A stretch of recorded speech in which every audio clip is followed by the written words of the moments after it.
Halo, salam mantap jiwa. Ketemu lagi ya, saya dengan Dokter Ai dari Askara Rehab Bali nih. Kita sore ini kedatangan tamu spesial nih ya. Jadi ada kepala ya, Badan Rehabilitasi BNN, Badoka ya, Dokter Iman ya Firmansyah. Udah dokter spesialis kedokteran jiwa, sarjana hukum, magister hukum lagi. Bentar lagi dokter ya di bidang hukum ya. Jadi kedokteran dan hukum. Selamat sore nih, Dok. Sore. Iya. Nah, kan kesannya kalau orang, wah ini orang BNN nih gitu kan. Orang biasanya takut gitu kan. Sekarang ini justru di bidang rehabilitasinya ya, Dok ya. Ya. Banyak orang nggak tahu kalau misalnya orang korban nafsa narkoba itu bisa direhabilitasi, bisa kembali baik gitu. Tapi ada metode-metode khususnya gitu ya, Dok ya. Harus ya. Jadi ya perlu dibedakan. Di mana kita harus membedakan apakah dia korban, pecandu, atau juga dia dealer atau penjual. Nah, itu yang di mana tempatnya yang akan direhabilitasi. Tidak bisa semuanya itu dimasukkan ke dalam penjara. Itu juga tidak cocok buat mereka. Kalau di Badoka ini bisa berapa orang yang direhabilitasi, Dok? Sekitar sampai 300. 300 loh ya. 300 itu. Tapi kalau dibandingin dengan jumlah pecandu di Indonesia masih sekitar kurang 5 itu. sampai 6 juta. Jadi 5-6 juta yang terbesar ini ya di Badoka ini 300. Jadi masih kurang banyak ya. Banyak sekali. Dan itu yang terbesar padahal. Yang terbesar Badoka, Lido lagi ya. Kalimantan ada. Ya. Baru 3 ya. Ya, Baru besar. 3. Ya nanti tapi kali ini kita ngomongin topik yang berbeda nih ya kan. Kalau teman-teman ingat biasanya narkoba itu ada trennya. Kalau di zaman-zaman dulu kan orang taunya nyuntik, putau, kan, heroin. Terus ada zaman-zaman kokain, ya kan? Ganja, Bob Marley. Ganja. Kemudian ada zamannya sabu ya. Walaupun sampai sekarang masih lah sabu masih ya. ada sabu. Tapi kenapa sih misalnya narkoba itu ada tren-trennya itu gimana? Pertama kan memang manusia itu kan berkembang. Tiap zaman tuh beda-beda kan, ada generasi X, generasi Z, generasi O, V, A dan lain-lain lah generasi-generasi. Nah, dan kebutuhan mereka tuh berbeda-beda. Kalau zaman dulu mungkin kita kebutuhannya apa sih? Sandang, pangan, papan, itu misalnya kan. Nah, kalau sekarang kebutuhannya alat handphone yang canggih, kebutuhan macam-macam. Nah, begitu juga gaya hidup. Gaya hidup juga berbeda-beda gitu. Zaman dulu misalnya orang butuh enak itu menyendiri di kamar, makanya naiklah itu zaman putau-putau itu kan. Karena efeknya begitu. Pengen menenangkan diri, pokoknya nggak mau diganggu di kamar. Nah, berubahlah dengan adanya aliran musik yang happy kan itu kan. Mulailah ganja masuk kan. Apalagi ada idolanya penyanyi yang menggunakan ganja, reggae. Walaupun kita nggak salahkan reggae-nya kan. Bukan. Nah, gitu. Terus lagi mulai gaya hidup berubah lagi. Sekarang orang tidak butuh malas-malasan. Orang harus bisa semangat, harus bisa aktif, harus bisa pokoknya kemampuannya di atas 100% dan lain-lain. Nah, butuh semangat itu. Dan mereka sekarang kan kadang-kadang apalagi yang pengusaha-pengusaha atau yang eksklusif ya, itu ya kan? Eksekutif muda eksekutif muda gitu kan, butuhnya kan nggak butuh tidur gitu. Kayaknya sayang kalau tidur itu. Kalau bisa tidur 4 jam, 20 jamnya kerja gitu ya. Nah gitu. Atau ya 1 jam hanya tidur gitu. Jadi kan. yang ngetren yang stimulan gitu. Mulai ngetren, mulai naik daun gitu. Nah itu terus yang terjadi. Dan juga mungkin ada regulasi juga. Di mana ini barang dengan ada regulasi yang tinggi, ini barang susah dicari. Dia mulailah beralih ke barang yang lain. Apalagi misalnya barang ini menyenangkan tapi regulasi belum ada. Kan banyak ya zat-zat seperti itu. Nah, itu mulai digunakan. Jadi kita ini pinter-pinteran lah. Pertama masalah pecandunya. Kedua aparat. Ketiga kita tim medis. Pinter-pinteran bertiga. Karena narkobanya terus berubah gitu. Tapi apapun jenisnya, narkoba tetap berbahaya nih ya. Tetap berbahaya karena dia mempengaruhi otak, psikoaktif. Ya seperti tadi ya, misalnya stimulan dipaksa kita kerja 20 jam, nggak mungkin juga ya, pasti ada batasnya gitu ya. Badan kita ini kan sama kayak mobil. Mobil dipaksa terus jalan, turun mesin lama-lama. Sama kita juga, turun jantung kita kan. Nah, semua kita ada batasnya, ada kemampuannya, tidak bisa dipaksa. Tapi kan banyak nih ya masyarakat yang nanya, "Dok, dengan pakai sabu nih saya produktif kok, penghasilan saya meningkat," ya kan? Ya, ada nih kalau di Bali banyak nih supir taksi, driver Grab gitu. Nggak boleh ngomongin ya. Online, ya kan? Transportasi online. Itu supaya kuat bolak-balik bandara ke ini, itu mesti pakai katanya. Jadi kalau pakai penghasilan saya bisa 3 kali lipat, 4 kali lipat. Jadi lebih produktif gitu. Bener nggak itu? Intinya yang namanya pecandu itu selalu ada pembenaran. Selalu ada pembenaran. Saya contohkan sebelum kita sampai ke masalah sabu. Contoh yang paling kecil ya, rokok ya. Kita boleh ya ngomong rokok ya. Rokok. Saya merokok. Kamu jangan merokok. Kenapa merokok? Kakek saya 90 tahun merokok, nggak meninggal, nggak pernah sakit. Selalu ada diambil contoh yang bagusnya. Gitu. Dia tidak lihat banyak kakek-kakek lain yang meninggal karena rokok. Tapi yang dilihat adalah kakek yang sehat karena merokok. Nah, kenapa? Ada pembenaran supaya mendukung tingkah lakunya dia yang negatif, gitu. Begitu juga sabu. Selalu bilang, saya pakai sabu ini, saya semangat kok. Wah, kerja saya bagus segala macam. Sabu dia bisa meningkatkan memang menstimulan otak supaya dia tetap aktif dan lain-lain. Tapi perlu diingat, apa gunanya aktif? Tapi fokusnya hilang. Misalnya supir truk, dia aktif dia bisa jalan misalnya dari Bali ke Jogja, wah nggak istirahat karena emang di tunjang ada sabunya, tapi fokusnya hilang. Pada saat dilihat di depan ada mobil, dia lihat nih mobil kayaknya masih 20 meter, tiba-tiba cuma 2 meter depannya dia. Makanya kenapa orang pakai narkoba itu banyak kecelakaan, walaupun matanya terbuka. Dan emosi juga barangkali ya. Mudah tersinggung gitu kan. Senggol bacok lah gitu kan. Dikit-dikit. Nah, jangan-jangan sekarang banyak tuh insiden orang cuman pandang-pandangan aja jadi bertengkar ya, berkelahi gitu kan. Pertama mudah tersinggung, yang kedua yang paling utama, kadang-kadang ada halusinasi. Itu, lihat ini kayaknya membuat niat jahat sama saya nih. Sebelum dia pukul saya pukul duluan. Nah, gitu. Jadi hati-hati dengan obat-obat yang mengandung pasti itu. ada efek negatifnya gitu ya. Nah, sekarang kita ngomong ini, itu yang tadi kita bicarakan narkoba lama lah ya kan. Walaupun sekarang pun masih ada yang tren, masih eksis lah. Tapi kemudian ada yang celah-celah nih. Narkoba jenis baru gitu. Apa itu misalnya? Narkoba jenis baru itu kalau istilahnya kita tuh new psychoactive substances. Intinya narkoba jenis baru itu ada beberapa macam. Pertama memang ini baru sekali. Ada di dunia persilatan obat-obatan lah ya. Artinya nggak terdeteksi ini. Ya, belum terdeteksi. Sebagai narkoba. Ya, dia baru ada. Yang kedua, ini obat lama, tapi belum masuk ke dalam konvensi narkotika yang tahun 1961. Jadi ini obat untuk hal lain gitu ya? Ya, jadi ini obat untuk hal lain, tapi dia belum dimasukkan di konvensi narkotika 1961 dan konvensi psikotropika 1971. Gitu. Contohnya, kayak misalnya ketamin. Ketamin obat lama. Tapi dia masuk ke NPS. Biasanya untuk obat bius, anestesi untuk dokter gigi ya biasanya dulu. Dokter gigi atau dokter bedah yang di pedalaman-pedalaman yang susah obat kan, itu kan karena murahnya ya.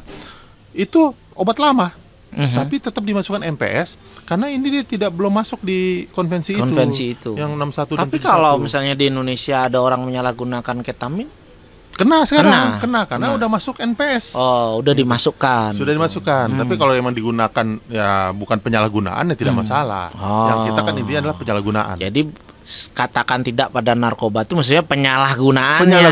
Ya kan? Kita tidak anti terhadap narkoba, tidak anti. Karena itu obat bius. Kalau enggak nanti kita operasi sakit kita kalau nggak ada obat biusnya. Bayangin ya kalau kan? kita misalnya disunat nggak dibius dulu, lari 7 lapangan bola. Nah itu, jadi penyalahgunaannya ya, ada ketamin tadi. Apalagi yang lain?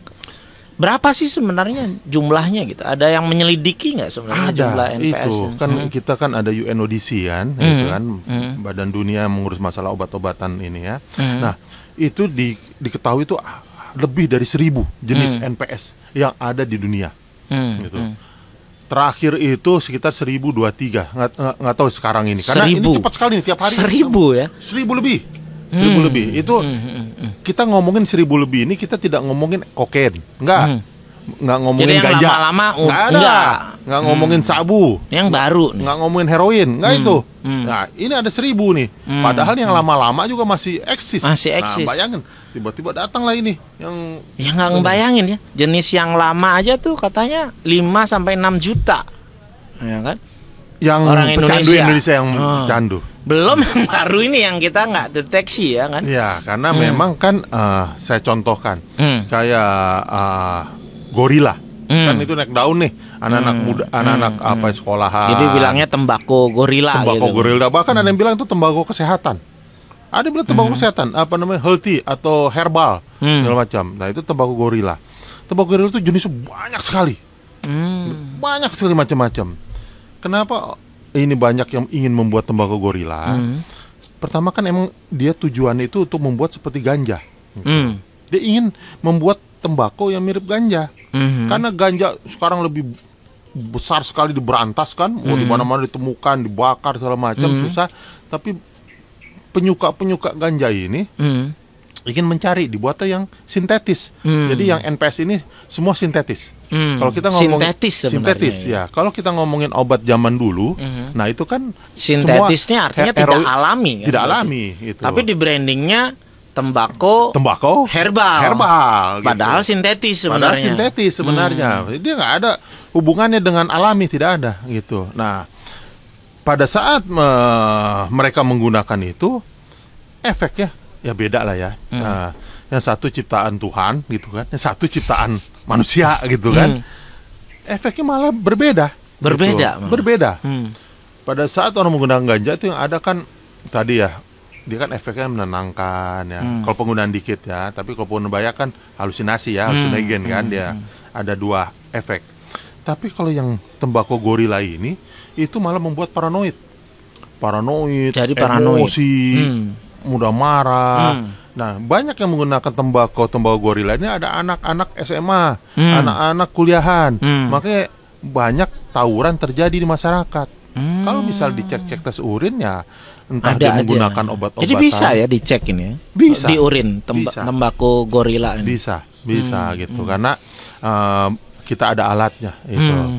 Tapi memang jenisnya itu selalu bertambah-tambah. Kan kita akan mengecek zat itu kalau zat itu sudah ada, baru kita dapatkan kan gitu kan. Kalau zatnya baru lagi kan alat ceknya kan belum lihat gitu kan. Nah itu yang harus kita lihat juga. Tapi sebenarnya penasaran ya, kalau ganja kan konon dulu awal-awal ada di Indonesia ya, di beberapa daerah kan terlindung. Tapi kira-kira tembakau gorila ini sebenarnya memang produk di Indonesia atau sebenarnya masuk gitu ke Indonesia? Jadi tembakau gorila itu sebenarnya jadi dari rokok biasa, tembakau biasa, namun sudah dimodifikasi. Jadi tembakonya itu sudah dimodifikasi dengan zat-zat tambahan, gitu. Ditambahin, entah itu rumus kimianya ABCH minaka, FUB, macam-macam, tergantung nanti efeknya apa. Nah, pada saat itu dia udah ditambahkan, berubahlah efeknya, efek khasiatnya dari tembakau itu, karena sudah dicampur nih dengan yang sintetisnya ini. Nah, ini yang membuat hati-hati buat teman-teman nih, terutama yang anak-anak muda atau teman-teman yang suka minta rokok. Hati-hati. Kalau dia beli rokok, jangan bukan rokok. Bukan rokok. Nah, itu makanya hati-hati orang yang minta rokok ini. Jangan di dalamnya malah dia dikerjain gitu kan. Nah, kalau dia beli rokok, oke lah, masih segel dan lain bentuk rokok gini. Tapi kan kalau yang sudah rokok terbuka, dia bisa disisipkan dan lain-lain kan. Kadang-kadang kita lihat entah itu ganja gorila, entah itu ganja kanabis, kan ada di dus-dus rokoknya. Nah itu, jadi hati-hatilah untuk ini apa namanya yang kaum yang Iya, minta iya rokok. banyak. Ini terutama orang anak SMP, SMA biasanya tembakau SMP, gorila. SMA sama awal-awal kuliah. Dan apa ya, maaf ya, datang tuh udah kayak bego-bego gitu kan. Ya, ya. Ya kan, dan sulit sekali mengobatinya gitu. Bisa ya beberapa, kalau tahap yang ringan tuh bisa kembali baik. Bisa, tapi Tapi masalahnya kalau yang ini, sudah sampai apa ya, sudah istilahnya ketagihan psikotik berat, ya, udah gangguan. ada hardcore, ya, menyebabkan sampai psikotik, halusinasi dan lain. Nah, itu terapinya perlu ditambahkan, nah gitu. Yang lebih panjang ya, Ya, dan bukan hanya narkobanya, tapi mentalnya, Mentalnya itu juga yang juga harus diluruskan. wah, Jadi itu faktornya. tembakau gorila. Terus tadi ketamin, ya kan? Amin. Ketamin. Jadi obat lama yang baru nih, ya kan? Ya, Kemudian ya, kita ya. sadari, oh ini sering disalahgunakan, Ya. dan ternyata menimbulkan apa efek buruk ya, narkoba nih. Apalagi yang lainnya? Katinon. Katinon. Nah, katinon. Oh, ini yang tanaman itu ya? Tanaman, tapi sudah dimodifikasi juga gitu. Jadi nggak murni tanaman. Kalau tanaman Jadi kan bukan tanaman ya? tanamannya kan dari daun cat itu. Nah, itu diolah. Ini kan mungkin pernah dengar apa selebritis lah yang menggunakan ini kan. Nah, kita nggak usah sebutkan lah, mungkin pada tahu lah. Nah, itu yang menggunakan itu. Tapi waktu mereka dulu itu kan menggunakan itu belum ada di lampiran. Belum ada regulasinya. Gitu. Nah, kalau sekarang sudah ada. Sekarang sudah ada. Nah, daun cat ini itu mulai dirubah-rubah tuh. Akhirnya menjadi katinon sintetik, ya kan? Katinon sintetik. Lalu juga diolah jadi kita mungkin pernah dengar namanya blue safir. Nah, blue safir itu juga dari katinon tuh. Dari katinon yang sudah dirubah itu ya. Nah, jadi Ini blue safir beda ya sama yang batu itu ya. beda itu. Kalau Kan kita tahunya blue safir kalau kan batu itu batu mulia. bisa investasi itu. Ini blue safir yang berbeda nih ya. Kadang-kadang kan begitu. Kalau narkoba itu kan kayak ganja gorila gitu. Apa salah gorila? Dikasih nama untuk obat-obatan narkoba. Nggak ada. Ya. Ganja gorila itu kan tergantung perubahan-perubahan, tergantung ngebuat. Lalu awalnya tuh trennya tuh ganja Hanoman. Awalnya Hanoman. Lalu Sunggokong. Iya, Sun Gokong pernah tuh. Ya, Hanoman, Sunggokong. Nah, itu kan jadi gini. Pertama dibuat Hanoman, lempar ke masyarakat. Masyarakat cobain. Rupanya banyak kasus. Hanoman banyak kasus nih, kata Bandar nih segala macam nih. Rubah ini nggak bakal laku nih, nggak bakal bagus lah. Sebulan nggak jalan, ganti. Dia mulai rubah lagi. Gantilah Sunggokong. Nah, nongol lagi Sunggokong. Sunggokong ini. Kayaknya nggak bagus nih. Yang bertahan lama itu gorila. Saya tidak. Nah, sempat nama Komodo. Ada juga. Nama Komodo sempat juga. Nah, saya pikir mungkin habis nama-nama monyet kali ya. Nama-nama monyet habis, berubahlah jadi komodo, nggak tahu ya. Tapi tergantung mereka suka-sukanya. Sama seperti kayak ekstasi kan, namanya kan macam-macam kan, tergantung siapa yang buat kan, gitu kan. The Mickey Mouse, Michael Jackson, nah segala macam. Kan tergantung siapa yang buat lah gitu. Ini sama gini. Ya. Gitu. Nah, kembali ke katinon, ya tadi karena dirubah jadi tadi blue safir. Efeknya tadi sama, melakukan stimulan juga. Gitu, gelisah, emosi dan lain-lain gitu. Katinon. Jadi variasi nih berarti ya. Narkoba jenis baru ini ada obat kimia lama gitu ya, untuk keperluan lain, tapi kemudian sekarang banyak disalahgunakan dan kemudian dimasukkan ke dalam narkoba jenis baru. Ada juga yang apa namanya, awalnya adalah herbal gitu ya, tanaman-tanaman ya kan, dan ternyata setelah diteliti, wah ini mengandung ya kan bahaya yang sama dengan narkoba. Kemudian ada juga yang tiruannya, jadi dibuat sintetisnya. Untuk memenuhi kebutuhan para pecandu itu, gitu. Jadi, nah ada lagi GHB. GHB ini obat betulan sebetulnya ya kan, obat yang memang digunakan di masa lampau, tapi kemudian ternyata ditemukan berbahaya. Sekarang udah di stop sebenarnya kan aslinya. tapi kemudian banyak penyalahgunaannya. Ini kalau teman-teman search ya GHB gitu ya, GHB itu keluarnya rape rape drug gitu. Maksudnya gimana? GHB itu singkatan gamma hidroksibutirat. Ya, itu nama dalamnya isinya GHB itu. Jadi sebenarnya GHB ini banyak dibuat home industry di rumahan di Belanda. Karena aslinya sudah nggak diproduksi lagi. Iya, dibuat ini, buat ini. Masalahnya lagi GHB ini itu kan bisa dilarutkan di cairan, bisa masuk ke dalam cairan. Nah, di cairan itu dia tidak berwarna dan rasa mungkin nggak terlalu berasa dan juga tidak berbau. Jadi dilarutkan di air. Iya, jadi kita misal masukkan ke mana? Botol minuman soda gitu, taruh minuman soda.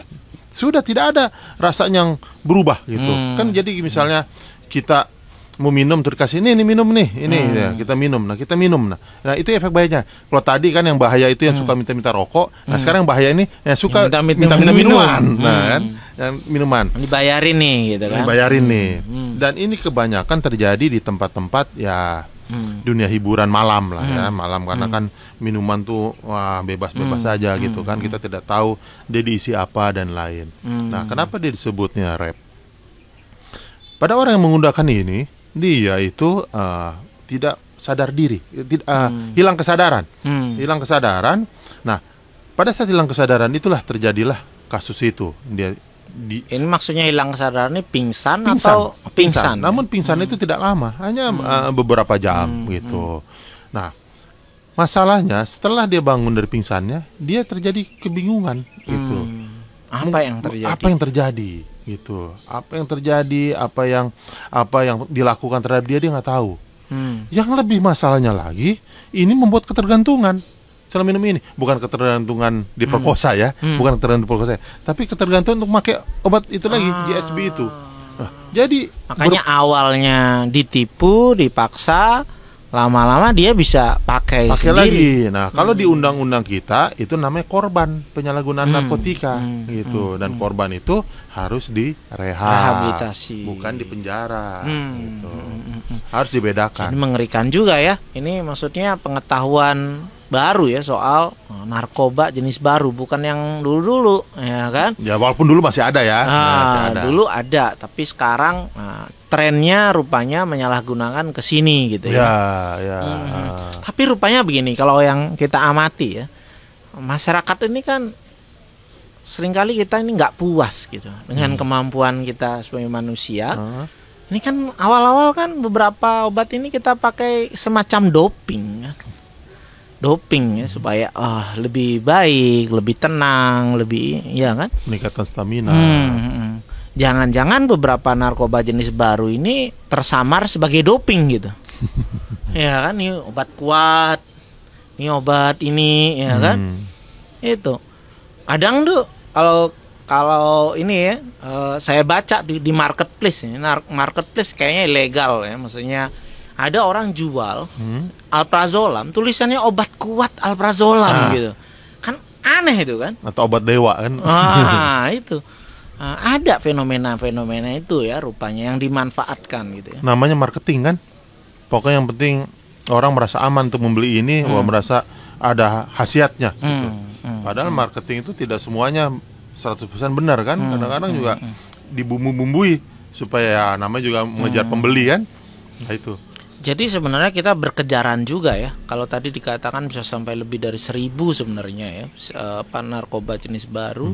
Terus yang kemarin masuk lampiran berapa? Sekitar 87-an terakhir saya dengar. 87-an. PR-nya masih besar ya. Sangat besar. Karena kita berkejaran dengan tren itu, jangan-jangan ya kan. Beberapa juga yang saya amati hal-hal ini, misalnya kalau di Bali ya, karena kita base-nya di Bali, misalnya di yoga center. Karena kita kan merasa perlu lebih nyaman, tenang. Tuhan, ya. Jadi akhirnya beberapa dikasih ramuan, dan kalau dites positif di urinnya, ya kan? Maksudnya yoga baik dong tentunya, itu bagian dari exercise dan sebagainya. Tapi kalau pakai macam-macam, Ya kan bias nih, yang bikin relax nih yang mana? yoganya apa atau obatnya? nutrisi setelah itu gitu, nutrisi tanda kutipnya gitu, ya kan, itu menarik juga. Jadi mungkin kita perlu berhati-hati ya untuk hal-hal yang kita ditawarkan, dikonsumsi gitu ya. Ya seharusnya kita itu harusnya makin cerdas. Dimana sekarang orang-orang itu pengen hidup lebih sehat, ya kan, makanan dijaga, minuman dijaga, pola tidur dijaga, semua itu karena semua sekarang orang-orang zaman sekarang ini semua arahnya untuk mencapai kesehatan yang paripurna, ya kan? Kan kalau kita tahu kan, yang namanya kesehatan paripurna itu kan sebenarnya bukan hanya kesehatan fisik kan, ya. Kalau menurut WHO kan harus sehat secara mental juga, sehat secara fisik, sehat juga secara sosial kan. Nah itu, nah bagaimana kalau kita dianggap sehat, kalau sehatnya hanya secara fisik tapi mentalnya tidak sehat, terutama dia pakai obat-obatan yang membuat dia jadi tadi berhalusinasi dan lain-lain, bahkan berarti dia tidak sehat paripurna. Nah mungkin ini yang harus dijelaskan kepada teman-teman ini, bahwa hati-hati gitu. Kalau namanya sehat itu harus sehat 100%, fisik, mental, sosial, bahkan juga religi kan ya, agama kan gitu. Nah pernah dengar ini, kalau misalnya Indian gitu kan, dia kan kalau perdamaian kan ngisep pipa perdamaian kan. Nah kadang-kadang dia sampai tahu bisa ketemu Tuhan gitu, ambil itu, wah ini Tuhannya ini segala macam, dia kita ketemu ini. Itu kan ada koyot dari kaktus itu namanya itu kan dia membuat halusinasi. Nah makanya tadi yang tadi saya sampaikan ke Dokter Rai itu tadi, apakah ini karena meditasinya, apakah karena ini tanda kutip nutrisinya yang membuat dia langsung happy terawang-awang kan gitu. Nah itu kan yang perlu dilihat. Makanya meditasi saya setuju, bagus sekali, nggak ada yang jelek dari meditasi itu gitu kan. Namun jangan ditambah-tambah yang aneh-aneh gitu, dan itu harus waspada untuk teman-teman. Dan ini juga ternyata nggak semua yang herbal itu baik. Tidak. Herbal itu kan maksudnya dari tanaman ya. Dari tanaman. Iya. Artinya tadi tanaman kat itu itu narkoba, ya kan. Ganja ya dalam artian dari segi medis memang diteliti ya, ada beberapa zat yang bermanfaat, tapi tidak ganjanya secara keseluruhan karena ternyata ada juga zat-zat lain yang berbahaya gitu loh, ya kan. Ya ini hal-hal baru ya. Tetapi kemudian kita yang lebih kontroversial nih ya kan. Kalau kebetulan kita di Ubud nih, jadi kita culik Dokter Iman habis BNN Run ya 2023 itu di Ubud. Jadi 8 kilo tadi pagi kita ajak, kita bikin ini yuk podcast ya kan. Kita harus sehat secara sempurna. Tadi pagi fisik kan lari kan. Nah sekarang kan mental. Secara mental. Memberikan wawasan kan. Ya, nah kalau di Ubud ini cukup banyak juga, maksudnya mereka anggap nutrisi ya, obat, yaitu kratom nih. Nah ini kontroversi nih ya kan. Kita bolak-balik, ada yang bilang ilegal, ada yang bilang legal, ada yang bilang buruk gitu ya. Kalau Dokter Iman gimana nih dok tentang kratom nih? Ya. Namanya Borneo Bean kalau di sini. Ya, ini mungkin agak sulit juga ya, karena ini masih urusan kebijakan pemerintah ya. Tapi memang sampai saat ini belum ada di lampiran.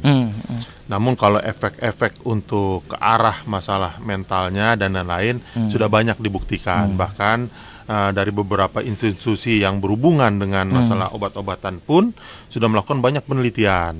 Ini akan efek seperti apa. Makanya ini sudah dalam pemantauan yang ketat. Perlu diwaspadai. Sangat perlu diwaspadai. Kenapa? Karena memang tadi ini harus diawasi, karena efeknya ini kan hampir mirip-mirip lah dengan heroin dan lain-lain ya, walaupun ya pasti kalau agak kita berbeda. Baca kratom itu sebenarnya analgesik ya. Ya, kan heroin juga analgesik kan? Ya, artinya morfin, anti nyeri. Jadi ya, kalau pegel-pegel, makanya di sini tuh kalau pegel-pegel banyak keluhan nyeri gitu, minum tuh, ya kan, dicampurkan dalam jus dan sebagainya. Itu banyak dilakukan. Tetapi saya nggak bilang ini karena kratomnya ya murni, tapi banyak saya temukan sendiri kasusnya, misalnya di Ubud itu kemudian orang jadi psikotik gitu. Ya, tiba-tiba parno ya kan. Setelah kita cari-cari nggak ada hal-hal yang lain. Nah ini rupanya sampai sekian scoop. Nah ini yang kita belum tahu ya, berapa sebenarnya yang aman, berapa yang tidak aman gitu ya. Tapi ada potensi-potensi, artinya masalah ya yang bisa terjadi ya. Ya pasti selalu ada potensi apabila apalagi kalau belum melewati badan POM kan, belum lihat ini dosis optimalnya berapa, dosis toksiknya atau dosis racunnya berapa, kan itu yang perlu dilihat gitu.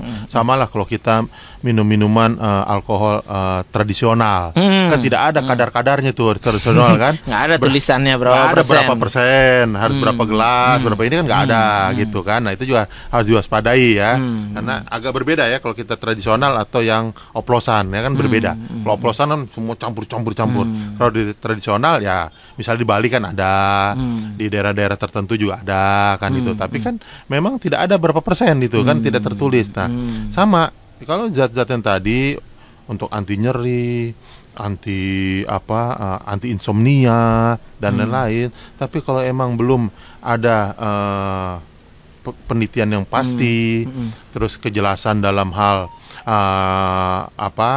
dosis dan lain, sebaiknya memang kita waspadai gitu. Apalagi kan teman-teman sekarang Yalah, kan memasukkan sesuatu ke dalam tubuh kita, terus kita nggak paham ya berapa banyak yang boleh, kemudian efeknya bagaimana. Iya. Itu tentu beresiko.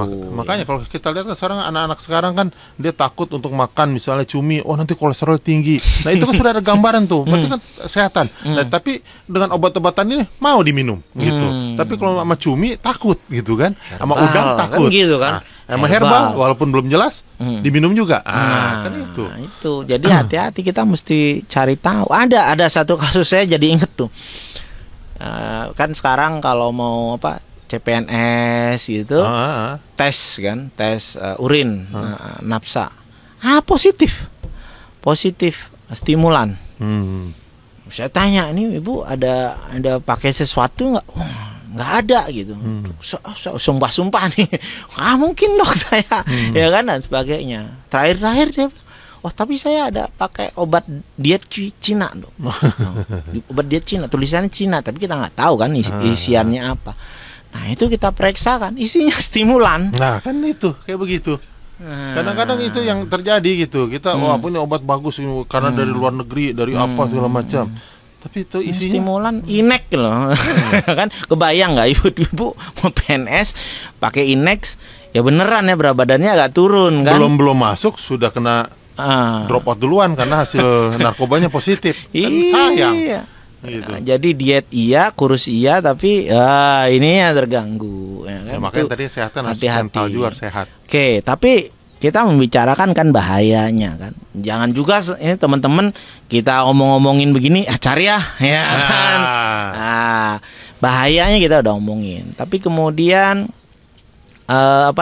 bisa ditangani nggak? Nah, hal-hal ini gitu. Jadi narkoba jenis baru ini, ya kan? Takutnya kita hanya bisa menemukan saja, menemukan ini iya nih narkoba, ya kan, jenis baru nih, efeknya demikian, bahayanya begini. Itu penanganannya gimana kira-kira? Ya, yang pasti kalau ada suatu penyakit itu pasti kan kita akan diberikan kemampuan untuk mengobati, ya apapun gitu ya. Nah intinya kan dari narkoba itu hanya ada masalahnya pertama depresan, stimulan, sama halusinogen sebenarnya kan itu aja sebenarnya. Tapi nanti banyak deretan yang halusinogen depresan stimulan. Jadi, jenis-jenis baru ini ya nggak jauh-jauh dari ini. Dari depresan ini menurunkan ya. Ya, mendepres ya kan. Alkohol itu sebenarnya mendepres ya kan. Kemudian heroin ya kan.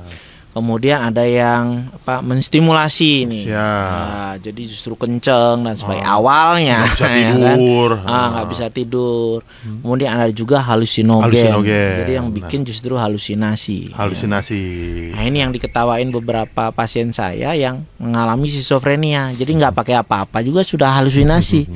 Sering kalau ketemu sama komunitas korban nafsa dia ketawa. kalian tuh ngapain bayar mahal-mahal, saya nggak pakai apa-apa, yuk udah halusinasi, tukaran yuk gitu kan, iya kan? tukaran gitu, ya kan? Malah dia Gitu. nggak berurusan sama polisi ya, sudah bisa bahagia sendiri kan. Gitu itu ininya. Tapi apapun itu butuh penanganan. Nah, sulit nggak dok menangani ini? Gitu. Kita sebagai praktisi kesehatan sebaiknya tidak bicara masalah sulit atau tidak gitu, tapi kita akan usaha semaksimal mungkin. Untuk masalah narkoba, pertama yang harus dilihat adalah masing-masing individual itu perlu dilihat juga. Jadi terapi itu, inti terapi adalah tidak ada terapi terbaik untuk kasus narkoba. Tidak ada yang terbaik. Semua terapi baik apabila sesuai dengan kliennya. Oh, terapi yang terbaik bisa dilakukan siapa aja, kan banyak tuh. Ya, pokoknya tusuk kepala. Wah, ada kan narkoba yang tusuk kepala. Apa namanya, pukul kepala. Apa kan banyak lah ya kan. Kita pernah tahu lah, dengar ya. Gitu-gitulah. Pokoknya semua narkoba hilang gitu kan. Apa klinik, itu nama nanti. Macam-macam. Nama klinik itu yang lagi heboh. Nah, itu kan yang terjadi seperti itu. Tapi intinya adalah bahwa klien itu adalah manusia. Ya. Manusia itu mempunyai permasalahan apapun. Nah, terapi itu harus dijalankan. Pertama adalah psikoterapi, setelah psikoterapinya. Yang kedua adalah farmakoterapi bila diperlukan. Yang ketiga family terapi. Karena narkoba itu holistik itu. Nggak seperti kita sakit bisul, ya sudah. Ya kita tanganin pasiennya aja, bisulnya hilang, selesai. Tapi kalau narkoba itu kita tangani kliennya, kita tangani pacarnya, kita tangani suaminya, kita tangani keluarganya, bahkan juga kita tangani pekerjaannya kadang-kadang. Kadang-kadang dia pakai narkoba gara-gara hilang pekerjaan, atau artis nggak laku, dia nggak akhirnya pakai narkoba. Nah, susah juga kalau setelah direhab kemudian nggak ada pekerjaan yang bisa dilakukan. Kembali lagi dia, bahkan dia bisa jadi dealer atau penjual narkoba. Karena apa? Tidak dapat pekerjaan. Dan dipaksa. Belum lagi kalau gaya hidupnya tinggi, memaksakan diri untuk berhutang sana, pinjol kan. Nah, dengan banyaknya pinjol tagihan, makin stres dia. Nah, jadi itu yang harus dilihat. Karena klien itu adalah manusia, dia sangat unik. Jadi penanganannya pun sebaiknya harus individual. Jangan ada 5 klien, kita samakan saja kan, berbeda. Yang satu misalnya kliennya mohon maaf, orang tidak mampu. Yang satu adalah pengusaha besar. Pasti berbeda pendekatan kita. Gitu. Yang satu misalnya tokoh masyarakat, yang satu lagi tokoh agama. Perbedaan juga akan berbeda gitu. Karena apa? Penyebab mereka pakai narkoba pun berbeda-beda. Ada karena kehilangan pekerjaan, ada karena diceraikan istrinya, ada karena ditagi-tagi pinjaman online. Berarti itu. Nah, itulah gambarannya. Mungkin itu tadi yang kata-kata sulit nggak ya untuk nanganin ini? Bukan sulit, tapi kita holistik. Nah, itu. Ya, jadi tidak ada satu metode rehabilitasi yang cocok untuk semua orang. Tidak ada. Makanya ada asesmen ya, dinilai dulu. Oh, yang ini cocoknya ini, yang ini cocoknya ini. Ditentukan oleh dokternya, ya kan? Gitu. Kalau ngomong sulit nggak sulit, yang pasti ini tidak bisa disembuhkan kalau tidak dimulai rehabilitasinya. Benar. Ya. Karena kalau kita sudah ngomong sulit, di otak kita sudah terpatri sulit, kita udah malas untuk berbuat. Sulit ini kita ngerjain ini. Udah kita kayak udah nggak ada keinginan lagi gitu. Tapi kalau kita pikiran kita ini bisa ditangani, pasti kita akan berusaha. Tapi kalau di otak kita udah pikir sulit, nah ini juga untuk orang tua ya, untuk orang tua yang anaknya kena narkoba, sulit nih anak saya untuk sembuh lagi, pasti orang tua udah nyerah deh. Nah udahlah, saya udah terserah lah anak saya mau gimana. Tapi kalau orang tua melihat ini pasti bisa nih ditangani, anak saya nih, kita berusaha pasti dia akan semaksimal ya, mungkin. kan? Ya itu penting sekali ya, dalam artian dimulai saja dulu, ya kan? Mulai dari awal. Jadi bisa dinilai yang mana. Seringkali begini, nih saya jadi ingat nih. Pertanyaan keluarga-keluarga adalah, "Dok, ini anak saya sudah parah apa belum?" gitu loh. Sering kali kita bingung. Akhirnya saya bilang, "Ntar dulu nih, Bu. Ntar kalau saya jawab." Padahal ditinggal sama dia ya. Dia nggak tahu nih parah apa enggak. Nah, habis itu kita bingung jawabnya. Saya tanya, Kalau saya jawab parah gimana? Kan responnya bisa beda-beda. Kan? Wah, ini udah kadung parah, lebih baik nggak usah diobati. Ya kan? Ada juga, oh mumpung belum parah, kayaknya kita usahakan sendiri dulu dok, gitu kan? Belum butuh rehabilitasi, gitu kan? Serba salah. Serba salah. Ya, jadi sebenarnya apapun itu yang penting dinilai saja. Nah, segera dimulai, ya kan? Jangan malu. Kadang-kadang yang menghalangi anak untuk diobati itu karena malu pakai narkoba. Ya sudahlah, dia kasih aja narkoba. Yang penting jangan bikin ribut lah. Orang-orang nggak usah tahu. Udah kasih aja narkoba dan lain. Nah, itu kadang pernah dengar ceritanya pemain sepak bola nasional yang terkenal, yang dia tiap hari ngasihin narkoba untuk anaknya segala macam. Sekarang anak udah bagus sekarang dia. Itu udah ditangani. Ya, karena dia rasa sayangnya pada anak. Dia cari kemana-mana beli narkoba. Anaknya dikasih terus. Nah, baru terakhir ini sebenarnya salah ini apa yang saya lakukan. Rasa sayang saya ini salah. Itu karena dia mungkin nggak tega lihat anaknya dipisahkan, dimasukkan tempat rehab. Waduh, kan saya biasa ketemu tiap malam bisa ini segala macam. Nah, nggak teganya itu kadang-kadang bahaya. Akan menghukum dia padahal karena kesalahan saya gitu kan kadang-kadang kan.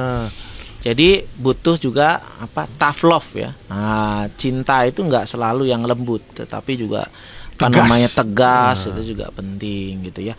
Nah, ini ngomong-ngomong nih, beliau Dokter Iman ini kepala Balai Rehab ya. Kapasitasnya 300. Apa pengalaman-pengalaman yang uniknya selama di rehab gitu? Kalau pengalaman banyak sekali gitu. Tapi kita hadapi aja dengan bahwa mereka ini sebenarnya ada orang baik, hanya salah jalan itu aja. Mereka bukan kriminal. Yang direhab itu bukan kriminal. Mereka bukan penjual. Tapi mereka itu bisa kembali aktif ke dunianya lagi. Bisa kembali ke orang tua, bisa kembali sekolah.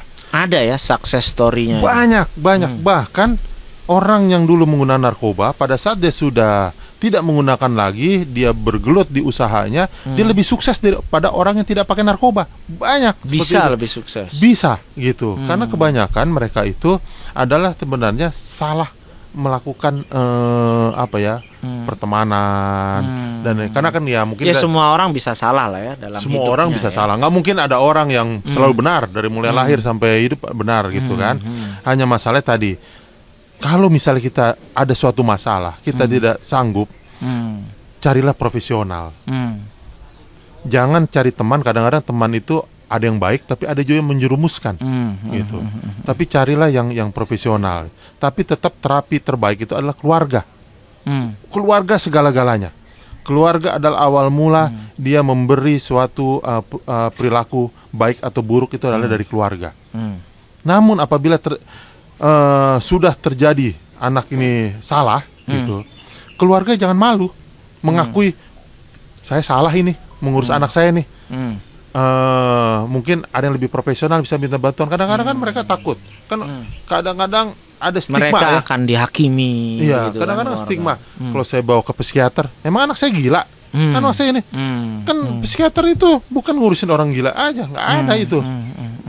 Dia mengurusi apabila ada masalah-masalah yang memang perlu kita luruskan. Jadi untuk kesehatan anak mental secara umum. Dari orang gitu. cemas, dari orang fobia, dari orang depresi, macam-macam, termasuk urusan rehabilitasi ini. Jadi gitu. itu menyeluruh gitu. Jadi hilangkan stigma itu, hilangkan rasa malu. Apapun ini demi anak kita. Karena mereka itu anak kena narkoba itu bukan berarti dunia kiamat. Enggak. Masih banyak jalan panjang, masih banyak usaha.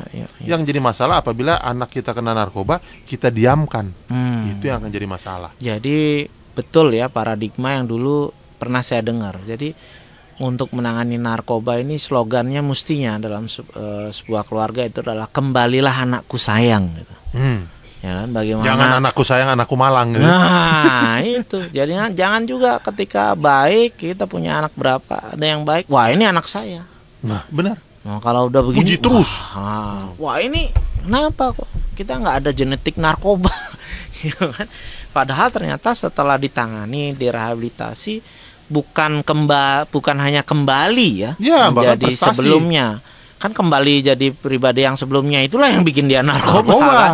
Justru menjadi orang baru, Orang ya kan? baru yang lebih versi baik. terbaik dari dirinya. Jadi kita ngomongin tadi jenisnya apapun, ya, narkoba itu dengan kesungguhan hati, dengan metode yang tepat setelah asesmen, ya kan, dan tentu tidak kenal lelah, ya. Jangan sampai kita menyerah. Hmm, Gitu. Untuk anak kita, untuk keluarga kita, jangan ada kata menyerah. Saya pernah dengar. Jadi sebenarnya rehabilitasi narkoba bukan sekedar selesai pakai, ya. Bukan tentang itu rehabilitasi itu. Bukan Tidak. hanya soal selesai pakai gampang kan. Gampang, Nah, berhenti tapi nanti saja. pakai yang lain. Nanti pakai lain karena Nah, orang pakai narkoba itu biasanya kayak ada lingkaran. Dok, saya mau berhenti pakai sabu, tapi jangan larang saya pakai heroin. Dok, saya mau berhenti pakai heroin, tapi saya harus minum alkohol. Jadi Nawar. nawar, ada penawaran. Oke lah, saya janji dok, saya akan berhenti nih pakai obat ini. Tapi obat ini boleh lah dok. Jadi dia berputar terus di situ. Ya. Nah ini yang artinya seumur hidup juga. Ya. Jadi bukan hanya sekedar nggak pakai, tapi gimana setelah itu kalau ada masalah dia bisa merespon dengan hal yang berbeda, ya, dengan cara yang berbeda. Jadi bisa dibilang untuk pulih dari clean and sober itu adalah pengalaman seumur hidup. Pengalaman Bukan seumur hanya hidup. bagi mereka, kalau bagi kita juga kan. Ya, Kita nggak ya, tahu kan di ya. kemudian hari kita salah, kepleset, Benar. bisa juga kita pakai, ya kan. Tapi apapun itu kita bisa tangani. Ya. Ya. Jadi menarik ini ya dunia rehabilitasi ini. Iya, kadang-kadang gini, saya contoh, pada saat anak ini keluar, kan rehabilitasi sesungguhnya adalah saat dia keluar dari rehabilitasi. Itu rehabilitasi sesungguhnya dia. Pada saat di dalam rehabilitasi 100% yakin lah kalau memang nih rehabilitasi bagus, saya yakin dia tidak akan pakai narkoba. Jangan pakai narkoba, barang aja dia tidak boleh pegang, uang tidak boleh pegang dan lain ya. Nah, kalau di rehabilitasi di Badoka dia tidak ada handphone, tidak ada uang, pokoknya barang-barang tidak ada. Semua sudah disiapkan oleh balai. Balai Badoka itu kan gratis, free, tapi barang-barangnya semua sudah disiapkan. Nah, pada saat dia keluar pakai dari rehab, terus dipakai lagi, apa kata-kata di masyarakat? Nggak ada gunanya rehab. Nah, tadi padahal kita udah bilang bahwa narkoba itu adalah seumur hidup terapinya. Kita bandingkan kalau misalnya kita sakit darah tinggi, hipertensi, darah Sama tinggi juga kan, itu kan. kita udah sakit, masuk rumah sakit, tensinya turun, terus pada saat kita pulang, jamin dia tidak akan darah tinggi lagi. Pesta Obat tensi tingginya nggak diminum. Nggak diminum. Olahraga nggak usah Begadang. begadang. Nah, tapi rumah sakitnya disalahin nggak? Enggak. Wah, betul itu Nggak ya. disalahin. Kok dia darah tinggi Nggak naik ada lagi? gunanya Nggak ada opname di gunanya rumah opname sakit. Nggak ada. Ya kan? Keluar dari situ naik lagi tensi. Dia naik lagi tensi. Nggak ada gunanya. Tapi itu yang terjadi di masyarakat. Kalau di rehab, nggak ada gunanya rehab. Padahal tugas setelah rehab itulah tugas orang tua, masyarakat. Iya. Nah ini menarik juga. Maksudnya saya dengar nih ada program juga dari BNN bagaimana ada bengkel kerja. Ya, kan? vokasional. Kemudian alangkah baiknya nanti bisa kerjasama sama perusahaan-perusahaan ya.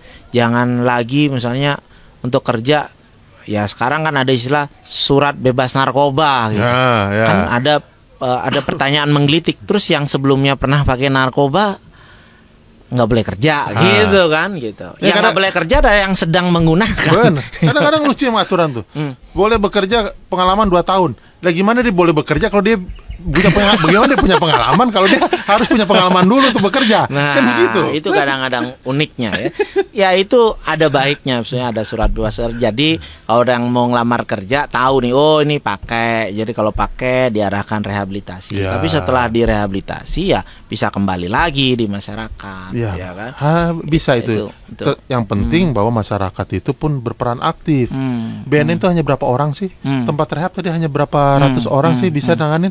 Yang paling penting adalah masyarakat itu. Jangan sampai pas dia keluar rehab, wah ini jangan pecandu juga nih. Orang isinya udah terbatas cuma 300 terus orangnya itu aja nih bolak-balik. Ya kan? Nah, ini menarik upaya pemerintah ya di Badoka. Nah, nanti saya dengar-dengar juga ada standarnya.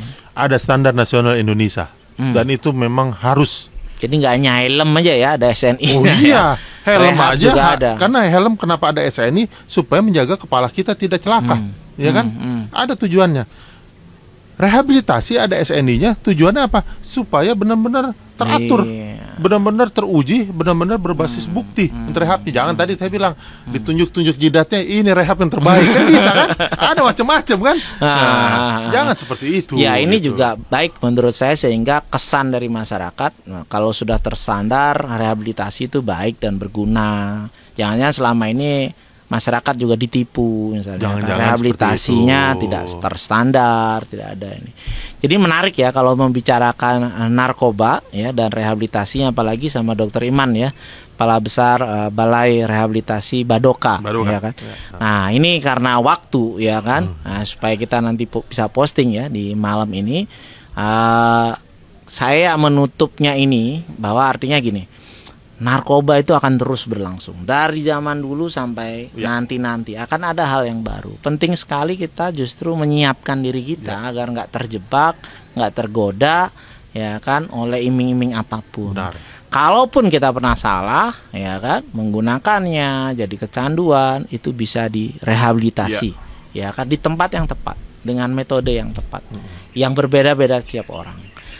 Saya ingin menutup ini satu kalimat yang saya selalu ingat nih. Kalau saya mengunjungi Badoka itu ada satu dindingnya yang isi begini. Rehabilitasi itu untuk semua orang. Tapi pulih hanya bagi yang benar-benar menginginkannya gitu. Ya. Nah, itu pesannya bahwa negara ini memberikan peluang untuk merehabilitasi semua orang yang mengalami korban nafsa ini. Tetapi untuk pulih itu niat yang kuat, hanya untuk orang-orang yang menginginkannya. Jadi teman-teman, mudah-mudahan di sini saya yakin kita semua bisa tetap dalam keadaan sehat ya. Amin. Mantap jiwa raga. Mantap jiwa. Mantap jiwa raga. Terhindar dari narkoba dan justru membantu ya. Membantu sekitar kita, kalaupun yang dulu ada salah ya kan, memberikan peluang mereka ya kan, tanpa stigma apapun. Itu ya. Iya. Oke, itu dulu ya podcast kami. Mudah-mudahan nih kita ada waktu lagi yang lain ya kan, membicarakan hal-hal ya kan. Kita membicarakan ternyata narkoba ada jenis baru ya kan. Bukan hanya HP, ada versi HP barunya ya. Kalau HP tinggal nambahin ya. Kalau 12, 13, 14, tapi narkoba ternyata sekali keluar langsung banyak narkoba itu. Oke, begitu dulu ya teman-teman. Mudah-mudahan kita bisa ketemu lagi dalam podcast di kesempatan yang berbeda. Salam mantap jiwa. Mantap jiwa.